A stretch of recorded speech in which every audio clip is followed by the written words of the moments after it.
Le kiosque d'Europe 1 avec Marion Calais pour les régions, Jean-Philippe Ballas pour la presse internationale, Axel de Tarlet pour la une de l'Écho et Eva Rock qui regarde la télé. Ils sont venus, ils sont tous là, bonjour à tous. Bonjour Thomas. On commence avec vos quotidiens nationaux. La petite phrase qui tue, vous la trouverez ce matin dans l'Express. Elle concerne l'affaire Big Malion. C'est son ancien patron, Bastien Millot, mis en examen qui parle. Difficile de croire que Nicolas Sarkozy n'était pas au courant, fermez les guillemets. Metro News en fait sa une ce matin avec ces simples mots posés sur une photo de l'ancien chef de l'État. Ça se complique. Le Figaro titre sur le budget, Hollande prise en étau entre Bruxelles et les frondeurs. Et à ce sujet, le dessin de CAC en une de l'opinion vaut le coup d'œil. François Hollande face à Jean-Claude Juncker. On ne peut pas faire plus. Les Français ont déjà été très secoués par les réformes, dit François Hollande. Quelle réforme demande Juncker. Celle des Espagnols, des Italiens, des Grecs, des Irlandais, des Allemands, répond le président français. L'Humanité, de son côté, s'émeut de la résistance des Kurdes de Kobané, abandonnés par la coalition. Et puis, si tout cela vous mine, lisez donc l'Équipe ce matin, avec une déclaration d'amour à la une, celle des supporters de l'OM à leur entraîneur Marcelo Bielsa. C'est l'amour fou. À la une des régions, Marion Calais, quelles sont pour vous les unes les plus marquantes ce matin ? Eh bien, Midi Libre est cette photo de véhicule retourné capot vers le sol. Orage, la série noire, écrit le quotidien de Montpellier après les intempéries d'hier. Un gréviste de la faim hospitalisé, ça c'est la une de Presse Océan sur l'évacuation d'un des 6 salariés mobilisés contre la fermeture de l'usine Seita de Carquefou. On en parlait hier de ça. Voilà, et puis Sud-Ouest s'intéresse au budget des collectivités. Le régime sec, titre le quotidien de Bordeaux. L'histoire qui vous a le plus intéressé ce matin se trouve dans l'Est républicain, ça se passe à Besançon. La ville a remplacé 4000 pavés pour rien. Oui, sous les pavés, le plantage, écrit ce matin l'Est républicain. C'est bien trouvé. En fait, les pavés installés cet été vont devoir être descellés et changés. Des pavés poreux qui s'imprègnent d'humidité et de saleté. Leur couleur change trop vite. Alors, les travaux ne vont rien coûter à la municipalité qui invoque des problèmes de non-conformité. Non, le pire dans cette histoire, c'est que le problème sur ces pavés avait été remarqué avant même les travaux, dès les premiers essais. Donc on le savait. On le savait, mais on a quand même décidé Très de bien. les installer. La municipalité explique ne pas avoir voulu retarder le programme du chantier. Ils ont donc été posés et de nouveaux travaux de remplacement ont commencé cette semaine et ils dureront jusqu'aux vacances de la Toussaint. Combien ça coûte, demanderait Jean-Pierre Pernaut Justement, c'est ça, c'est que ça ne coûte rien puisque la municipalité évoque la non-conformité de ces pavés. D'accord. C'est donc à lire dans l'Est républicain ce matin. La presse internationale avec Jean-Philippe Ballas. On va aux États-Unis, Jean-Philippe, avec une interview qui ce matin fait du bruit. C'est une star qui sort de son silence et c'est dans le Vanity Fair américain. Oui, Jennifer Lawrence, actrice oscarisée, adulée et blessée depuis que des pirates informatiques ont diffusé sur Internet des photos d'elle, photos intimes que le grand public n'était pas censé voir. On a beaucoup parlé de ce scandale, d'autres personnalités ont été touchées.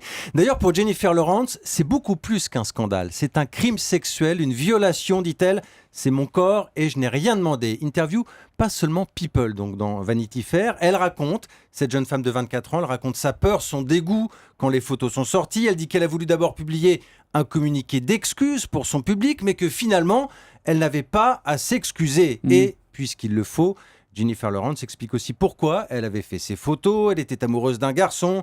Relation saine, formidable, dit-elle, mais relation à distance. D'où cette mise au point très cash. Soit ton petit ami regarde du porno, soit il te regarde toi.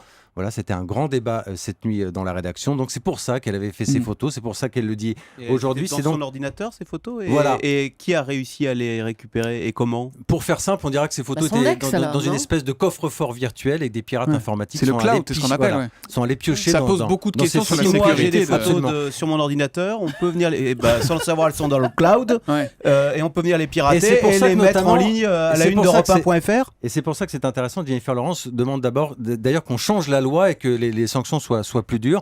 C'est dans le Vanity Fair américain. Je précise que la photo de couverture est une photo de professionnel et qu'elle est très réussie. Rassurez-vous, Axel de Tarlet, si jamais on attrape vos photos, elles ne seront jamais mises sur le site Europe1.fr. Mais si.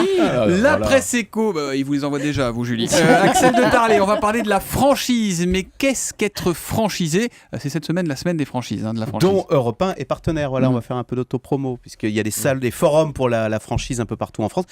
C'est quoi ? Si vous voulez jouer à la marchande, ouvrir un commerce, mais que vous n'êtes pas très fort en paperasserie, que vous avez peur de tous les problèmes logistiques, eh bien, vous pouvez être franchisé. C'est-à-dire que vous ouvrez votre commerce, mais vous vous appuyez sur un réseau qui va vous apporter tout ce qui est logistique, la fourniture, ce qu'il faut vendre, qui va vous faire la publicité, qui va s'occuper de la compta. Voilà, comme ça, vous n'avez qu'à vous occuper uniquement vous tenez de le magasin, quoi. Voilà, vous jouez à la marchande, exactement. Mais il faut reverser des sous. Ah oui, alors effectivement, du coup, le réseau va réclamer sa petite obole.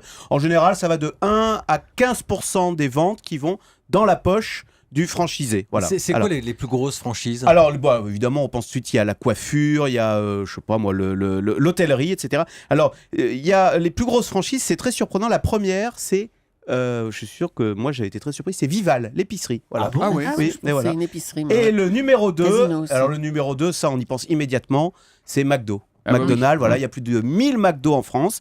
Ils sont tous en franchise, voilà. Et donc le gérant d'un McDo, il reverse 15% au McDonald's Company. Et ça concerne beaucoup de gens, la franchise aujourd'hui? Alors il y a 65 000 gens qui se sont mis en franchise, à comparer 4 millions de petits patrons, donc vous voyez, c'est pas énorme. Mais enfin, ces 65 000 personnes qui sont en franchise, ils font vivre des salariés, donc en tout, avec les salariés, il y a 300 000 personnes qui vivent sous ce régime. C'est donc la semaine de la franchise, si vous voulez en savoir plus. Toutes les infos pratiques sur les forums dont parlait Axel, à Lyon, à Bordeaux, à Nantes, à Paris, sont sur notre site europe1.fr. Alors là, Eva Rock, je suis stupéfait, parce que vous venez ce matin nous parler d'une émission sur le meilleur pâtissier. Vous n'avez rien, pas un éclair au chocolat, pas un pudding, Rien.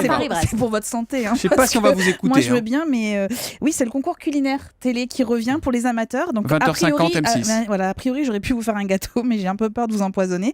Et il faut le regarder après votre dîner et sans tablette de chocolat devant vous, parce que sinon, vous êtes sûr que vous allez craquer. C'est la 3e saison. Donc, c'est réservé aux amateurs fans de gâteaux. Alors, l'avantage de la pâtisserie, c'est que c'est esthétique à l'écran, évidemment. C'est très joli quand elles sont réussies, les pièces, parce que vous allez voir, comme c'est des amateurs, parfois, c'est pas réussi. Ça tombe souvent par terre. De quoi épater les téléspectateurs et les 2 jurés. Alors, en l'occurrence, Mercotte, qui est auteur d'un nombre de livres incroyables sur la pâtisserie et d'un blog surtout, et le chef Cyril Lignac. Et quand on leur demande comment ils trouvent ça, ces pâtisseries, écoutez. Dis donc, c'est beau ça. Le glaçage, il est incroyable. Il n'y a aucune bulle d'air, il n'y a rien, c'est vraiment bravo. Merci. Bravo pour ces petites fleurs, ces petits oiseaux, ces petits papillons. Voilà une belle présentation, ça fait plaisir. Tu m'as bluffé là. Ah non, attends, c'est pas fini, il faut que ce soit bon. Oui, parce que c'est mieux quand c'est bon. Cyril Lignac, il est venu hier chez Jean-Marc Morandini, Avec il nous a un apporté gâteau, deux gâteaux. énormes. C'est autre chose que Très baroque. C'est autre chose. Bon, ce soir, c'est une spéciale chocolat. Et c'est un programme qui est sympa parce qu'ils ont su mettre de l'humour. Donc, c'est bien pour les zygomatiques et c'est très, très bien pour les papilles. Le meilleur pâtissier, c'est sur M6 à 20h50 et c'est présenté par Faustine Bollard. Rideau sur le kiosque.